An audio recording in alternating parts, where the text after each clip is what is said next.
Welcome to the Heal Your Hunger Show, where we get to the heart of why you overeat and how to stop. If you struggle with food and weight like I did, welcome home. Welcome, everybody, to the Heal Your Hunger Show. It is a great day to be alive, and I'm really excited to share with you my Spanish adventure part 3. Yes, I've just finished up 2 weeks of school and been running around town here in Barcelona, and I'm excited to share all I've learned with you in a short and sweet podcast. So before I go there, I want to say welcome if you're here for the first time. How exciting if you landed at the Heal Your Hunger Show. It's not by accident, I will tell you. You have some kind of something special that attracted you here, and perhaps it's being sick of diets. Perhaps it's just feeling completely defeated by the roller coaster ride of weight loss and weight gain. Certainly, I understand that because I was 50 pounds overweight, and I was equally discouraged by that roller coaster ride and living hell that I lived in. Perhaps you just want to up-level your health and you know your relationship with food could be improved. Well, whatever the scenario, whatever your motivation is, whatever prompted you, I like to call it a divine discontent, whatever divine discontent you had that has brought you here, not by any mistake. Let's be clear. I believe people get here, really because of that divine discontent and that beautiful inspiration that had you look for something different, a message that was deeper. It had depth, it had weight, it was one that could resonate with you in your heart of hearts. No more intellectual noise about diets and calories and ketones and whatnot, but a message about the journey of healing your relationship with food. That's what we do here. So welcome if you're here for the first time. Also, welcome if you're ready to get off that dieting roller coaster ride. We're ready for you, okay? So I'm glad if you're getting sick and tired of being sick and tired. Hey, that can be a huge motivator. So I'm just glad you're here. And if you've been here before and you're like, I like this show, I want to hear what she's got to say, I'm so honored that you came back. So thank you for that. If you have not yet taken the quiz on my website, really important to do that as a first step. It's an emotional eating quiz. It'll tell you if you're an emotional eater or a food addict or somewhere in between. You get a personalized score, and that score will help you know where you stand on the emotional eating spectrum. So I highly recommend you do that. Go to healyourhunger.com for that. And if you haven't joined us in the Secret Sauce group, I highly recommend that. It's a place to go, and much of what I share first in the Secret Sauce group, so check that out. And last but not least, I have an Instagram channel. It's Tricia Nelson underscore at the end of N and Nelson, the last N and Nelson, Tricia Nelson underscore. And I have posts almost every day there that are so inspirational and hopefully motivational for you and just helpful to help you know you're not alone on this journey of healing. None of us can do this alone, which is why I'm so glad you're here. You found this show, and please find my Instagram channel as well for additional support and inspiration. Okay, on with the show. I'm really excited to tell you about how it's been going. I finished my second week of school here in Barcelona. I am trying to pronounce the TH sound for the S sound or the C sound. I don't do it very well, and frankly, I don't really care. So if I even get the right word in Spanish, I'm thrilled that I do. I try. But yeah, it's a beautiful city, amazing architecture, amazing activity and life. So lively.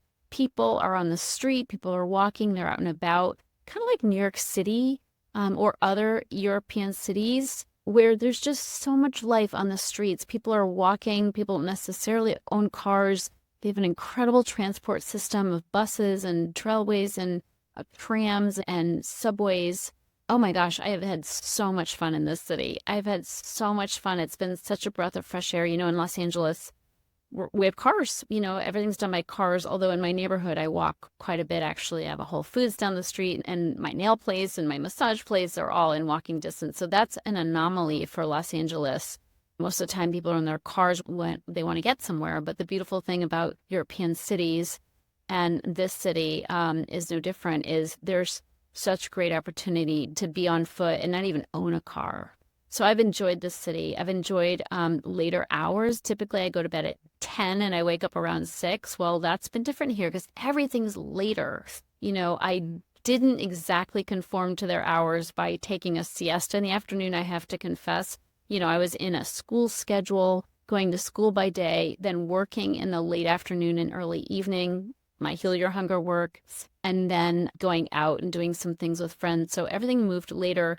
I should have fit in a siesta just to help me with that kind of schedule, but it's worked out. I'd go to bed around, between 11 and 12, 12 at the latest, and then get up around 7:30 or so, maybe 8. And, my sleep hasn't been perfect, but I've adjusted and I'm grateful for that. So yeah, the later hours, the later meal times, it's been an adjustment, but not a hard one. When everybody else is doing that, it's easier to do that too.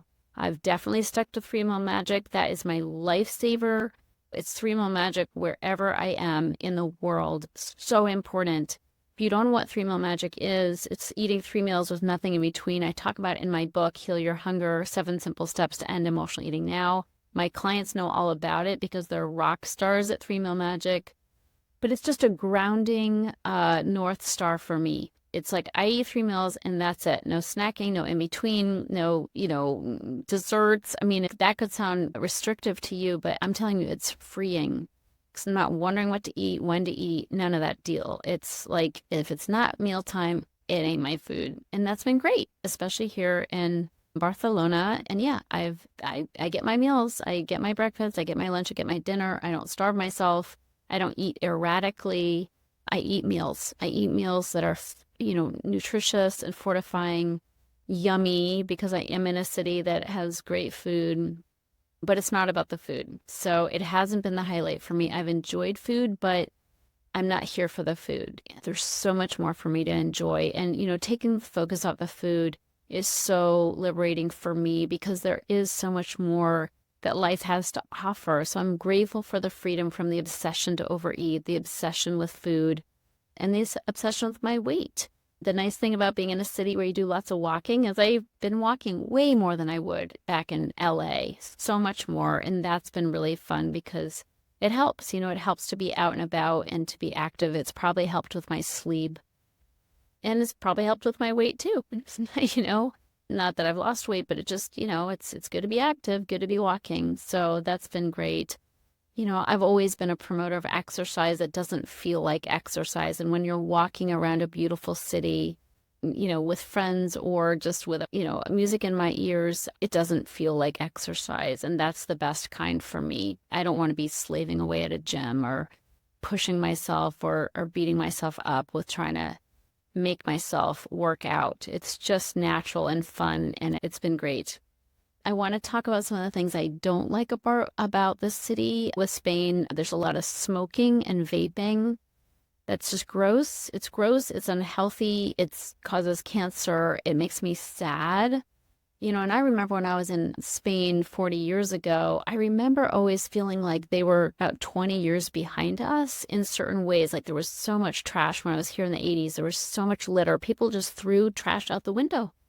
They just had no respect. And I was so sad about that. And I'd speak to people in Spain about it, and kind of go on a little rant with my limited vocabulary about how awful that is. And similarly, the smoking, even to this day, is still not great. They still smoke a lot. They vape. If you're sitting out in a cafe, you'll typically have someone right next to you smoking. And the problem with smoking is like when one person smokes, everyone smokes, right? Because we're getting secondhand smoke. So that's sad to me. If I could change that about my experience here, I would. It's not terrible, but it's not great either. I just wish they would get with the times and realize that smoking is so unhealthy. And it's just such a gross habit too, right? So anyway, that's something that I didn't like about Spain. What else do I not like about Spain? Not a whole lot, I have to say, not a whole lot. That's probably the worst thing. I mean, so many beautiful things. I'm here at a beautiful time weather-wise.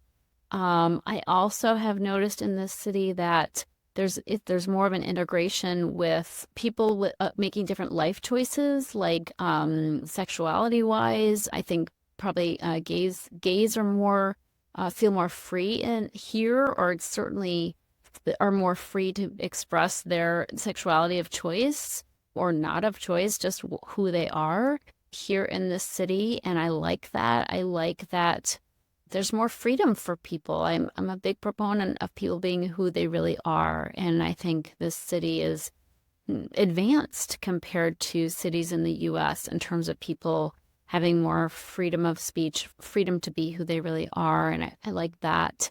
I love the outdoor dining. I mean, the weather's perfect and you just eat outdoors and it's lovely.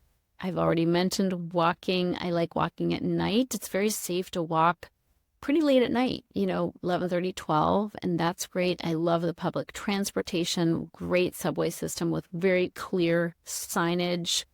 I appreciated that. So lots to love about Spain. I want to talk about my school experience because I was here to learn Spanish. That's what I was here for. Now, I had no illusions I was going to learn to speak Spanish fluently in 2 weeks, but I made progress. And I was really happy about that.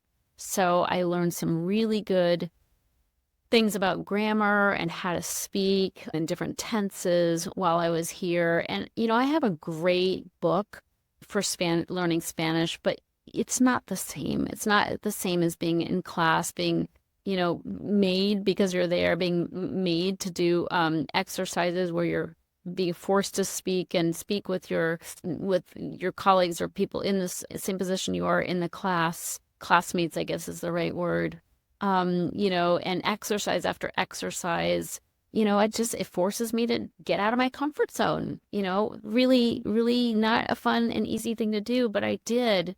And fortunately, they made the lessons so fun. So it really wasn't that hard. It wasn't, school wasn't drudgery. They really, really worked hard to make it fun. If you're wondering about the school I was in, it's called Camino Barcelona, and it's a great school for learning Spanish. So the classes were fun, the exercises were fun, the time flew by. I did about 4 hours of classes a day, times 5 days a week, so 10 days total is 40 hours. I was in class for 40 hours. It flew by. It wasn't hard. I mean, it was challenging, but not hard, if you know what I mean. It pushed me, it challenged me, but it wasn't outright hard. I'm grateful for that. Definitely I was uncomfortable though. I was uncomfortable, and the hardest thing for me is speaking, pushing myself to speak and to put myself out there. You make mistakes, even though it's uncomfortable, and I'm embarrassed if I say the wrong thing. You just got to go for it, right? You got to go for it. So that was a good lesson for me. It was also good to see how enthusiastic I was about learning. I really wanted to learn. I showed up every day for class. I wasn't late for class. And that was true for most of the older students who were there. There were a lot of younger students there. During their summer break, they're there to learn Spanish. It's a great thing for young people to do. I wish I had done it as a young person. But the younger people didn't always show up for class. They'd go drinking at night, and then they'd be hungover and sleeping in. And so the older people were always there for class, pencils sharpened, ready to go. And the younger people were like, they might or might not show up. So I was just glad that, first of all, I don't drink, so that's nice. I wasn't ever hungover by the grace of God, but I was ready. I was ready to learn. I wanted to learn, and that may be a function of age, obviously, and I also want to get my money's worth. But it's also nice to just have that experience, because in school as a kid, it's not that I was drinking so much. I just, as a kid, I wasn't that enthusiastic about school. I wanted to have fun. I wanted to goof off. That's how I did school. I did the bare minimum and got by. Actually, I skated by. But it was nice to go back with just a real sense of interest and enthusiasm and commitment to doing the work and doing a little bit extra. and having the benefit of that. And my last day of class, we did this fun digital game called Coot. It's a language learning game. And I won. It was a competition against all my classmates that I was competing with. I won. I was the winner. And I have to say, I was really proud of myself for that. So because the studying paid off. So it was good. Again, this was a do-over trip for me versus 40 years ago. And it was just nice to be so committed and interested and ready to learn and eager to learn. And it paid off. My learning paid off.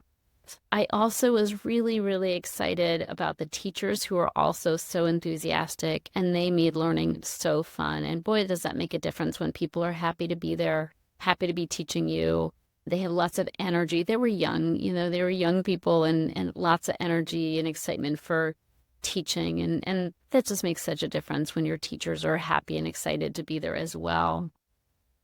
Like I said, I'm not fluent. I'm so not fluent. I wasn't trying to be fluent. I have such a long ways to go. But what I know is that I'm on the road. I'm on the road, and I'm proud of myself for that. But I'll probably have to be in school for 3 more years before I can even speak in a super, easy flowing way, speak Spanish. And I'm okay with that. I'm in this for the long haul. I want to become fluent in Spanish. My follow-up plan is to take lessons privately. I have my Babbel app, which I'll go back to. I have my book, which I'll go back to. I have to keep the ball rolling. Otherwise, everything every way that I've gained, I'll backslide. I'll backslide. And the truth is, there's a lot of beautiful parallels with my experience of learning Spanish and the experience of overcoming emotional eating, and being patient with the process is one of them. You don't overcome emotionally eating overnight. It's not a quick fix to heal your relationship with food. And it's really important that I know that regarding my relationship with speaking Spanish. It's going to take time, and I know this, and I'm patient. And for those who are trying to overcome the relationship with food, to make peace with food, it will take time, and you will need to be patient. And you will not do it perfectly. And the problem with emotional eaters is we want to be perfect. We want so much to be perfect, and we cannot be perfect. It's not a direct line straight up to heal your relationship with food. There are bumps in the road. There are setbacks. There are discouragements. But if you stay on the road, and you keep moving forward, I believe you will heal, especially when you have support. I also have to be compassionate with myself when I mess up, when I say the wrong word, when I say it in a funny way, or it came out wrong, or I used the wrong word, whatever it is. It's required that we be compassionate with ourselves. If I beat myself up every time I said the wrong thing, I would stop trying, right? And so we have to remember as emotional eaters not to beat ourselves up when we eat the wrong thing, when we don't do it perfectly. So important. Perfection impedes growth. Absolutely.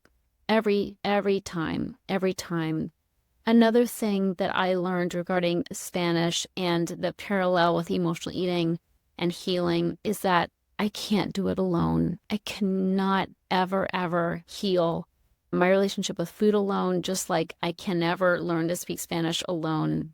I need help. I need somebody who's done it, who can show me how to do it. Really, really important. I have to learn how to speak Spanish from somebody who speaks Spanish. Really, really important. Another thing is regarding not being able to do it alone is I need a cheerleader. I have so many cheerleaders in my life. My partner is such a love. He just is so proud of me and cheering me on all the time and being impressed with my enthusiasm and the work that I'm doing. I need that cheerleading support. And when we're overcoming emotional eating, oh my goodness, more than ever do we need that support. So important that we have safe people in our lives, who can see us for who we are and to see how hard we're trying and who can be our cheerleader. So important. And what's also true around the topic of not being able to do it alone is that we need people to practice with. We need people who can help us practice. In Spanish, I've already got a few people set up from my school friends with whom I plan to speak on a regular basis so we can help each other and support each other, a buddy, if you will, so that we continue to speak Spanish together. And certainly when we're overcoming emotional eating, we need that buddy help as well. Someone with whom to be comparing notes and supporting each other. And that's what my clients do for each other. We get together on a regular basis on Zoom, in small breakouts and on Facebook, and people are supporting each other, cheering each other on. And, we're all on the same path, and that makes it so much easier when you're doing it with other people who are making these changes, making these improvements in their lives, trying to up-level their life and their capabilities, whether it be around Spanish or overcoming emotional eating and having more peaceful relationship with food. So those are some of the parallels: being patient with ourselves, being compassionate with ourselves, and not trying to do it alone. So important. And getting support, getting encouraged, and having a cheerleader. So important. Yeah, I hope to be back. I love this town, Barcelona. Tonight I'm going out to dinner with my honey. It's our last night here. And then we head to the Netherlands to visit his family. His parents are getting up there. They're, celebrating a 91st birthday together. They're the same age, and we're going to be supporting them. And we leave Barcelona, and I'm just thrilled that I made the decision to come. I'm thrilled that I stepped outside my comfort zone. There's another parallel for you. I had to step outside my comfort zone in order to learn Spanish. And certainly we have to step outside our comfort zone in order to heal our relationship with food. It can't happen without that. So many beautiful lessons. I'm super grateful that this town, this beautiful city, supported me and gave me so much to do, so much to learn, so much to see, so much to enjoy. And I certainly plan on being back here again. So anyway, I will be back here on another show very soon as well. So thanks for tuning in. I love you so much. Have a wonderful day, and I'll catch you on the next show. If you're ready to get off the dieting roller coaster ride and finally make peace with food and with your body, talk to a Heal Your Hunger mentor about what steps you need to take based on your own history with food and weight. Go to healyourhunger.com and register for an emotional eating breakthrough session and see how fast you can experience real change. It's a complimentary evaluation, but there are limited spots available. So go to healyourhunger.com and register to speak with a mentor today.